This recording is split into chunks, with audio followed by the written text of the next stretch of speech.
Hey guys, this is Superior and welcome to Python tutorial number 31. In this tutorial we're going to be looking at what I mentioned we'd be looking at in number 29, and that is comparison operators inside the expression of the if statement. Now, comparison operators allow us to have some functionality in our ifs. Okay, so basically, where we might have had to have had two if statements, we can cut it down to one using comparison operators. Let's just go ahead and straight away look at the code. I've done this in an actual file this time, just so I could have it all written down, just for my ease, really. I'll post this probably on Pastebin, so you can download it if you want, although it's not too complicated, so you should understand it. Basically, start off by declaring a variable called x and assigning it the value 50. Now, before without comparison operators, I'll say, we were just using this really simple if statement where we would just check and see if was true or false, and if it was true, we printed true. And obviously, if because x is 50 in this case, it's obviously going to be true, so we would see this print true. I'll run it after I've run through all these statements in a sec, so you can see it all. Now, the first comparison operator we have is commonly used throughout maths as well. A lot of this stuff you'll see here, in fact, pretty much all of it, will be from mathematics, because that's basically the foundation of programming, really. But it's the less than sign we use. In my case, it's a shift and then a comma on the keyboard, and we get this less than sign, or this backwards arrow, I guess. And this means that it means less than, obviously, like I said. But this overall expression means that x is less than 100.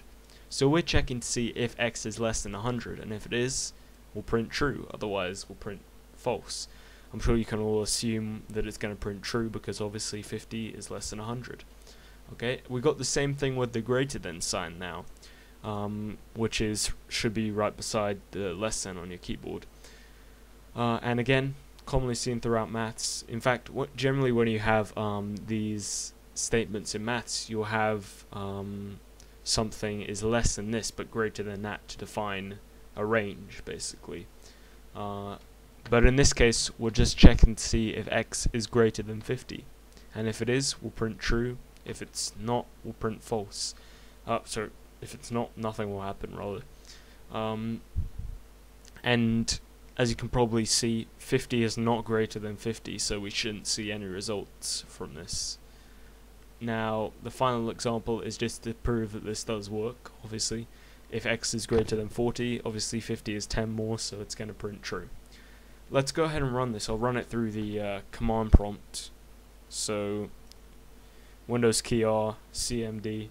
I'm going to CD to the desktop, and I'll just type tutorial.py to run it. Okay. So we can see we got 3 trues. Now, I'm pretty sure we predicted there will be 3 trues. One for this one, because x is positive, so it's true. One for less than 100, and one for the greater than 40. So clearly this has worked. I'll just comment out this one to prove that we still get 3 trues, so you can see that those 3 statements are the ones that are running correctly. And obviously we still get 3 trues, so it must be working. Now let's go ahead and comment this out and look at the next group of statements. I'll just comment that out. There we go. Okay. So next group of statements we have is the less than or equal to and the greater than or equal to statements. In Python, we can actually check. If we wanted to check to see if something was less than or it was equal to, we'd normally have to use 2 if statements. If we only had the less than and the greater than sign, obviously. But Python has less than or equal to signs, so we can run 2 checks, in one if statement. And so here we're just checking to see if it's greater than or if x is greater than or equal to 50. Obviously it's equal to 50, so Whereas this one didn't work, where we were checking to see if x was greater than 50 only. Obviously 50 is equal to 50, not greater than, so it didn't work. This one should work because we're checking for equality and to see if it's greater. So that should print true. We should get a true from that. And we should get a true from this one because we're checking to see if x is less than or equal to 60. It's not equal to 60, but it's less than 60, so we should still get the true. Let's go ahead and run this again. I'll just save it, and then we can run it. And we get 2 trues, so obviously those 2 have worked. Let's again comment this out, and we'll look at the next statement. I'll just delete that and make it a whole block. Okay. So here we're checking for equality. Now, this might look like a one big continuous equals on the video, but actually it's 2 equal signs. I'll just retype it, 1, 2. And you might be wondering why, some of you might have guessed why we're using 2 equals, but if you haven't figured it out yet, the reason we're using 2 equals and not just 1 like we would in maths is because in Python the equals sign, like we see up here, the single equals, is used to define something.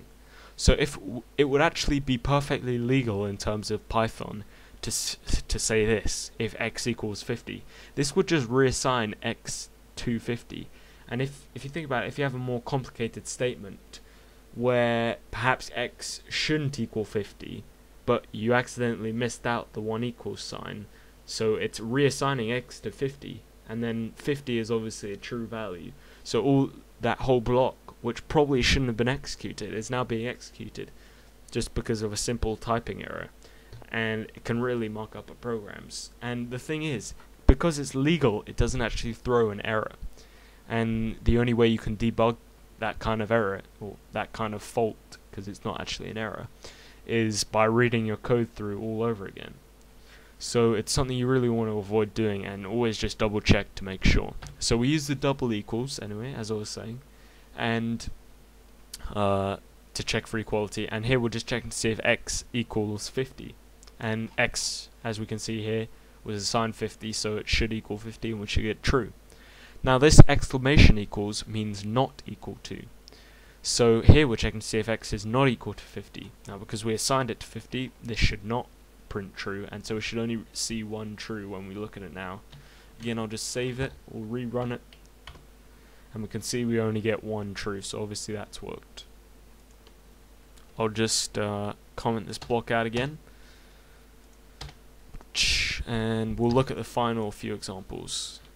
Whoops, okay, uncomment. Okay, here we're going to just look at a couple of examples, but rather than using literal values, we're going to use both values as variables, so we can actually see that work. I've assigned a variable y equal to 100, and we're checking to see if x is less than y. If it is, it will print true, and obviously 50 is less than 100, so it should print true.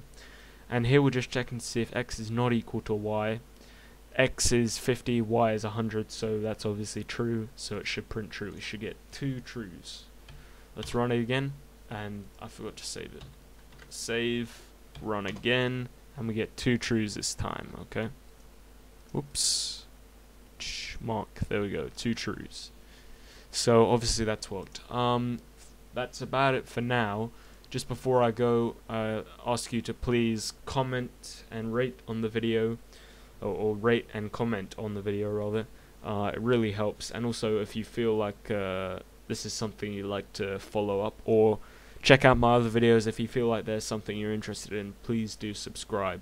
I'm bringing out new videos, hopefully not only just in Python but also in PHP and possibly even C++ again.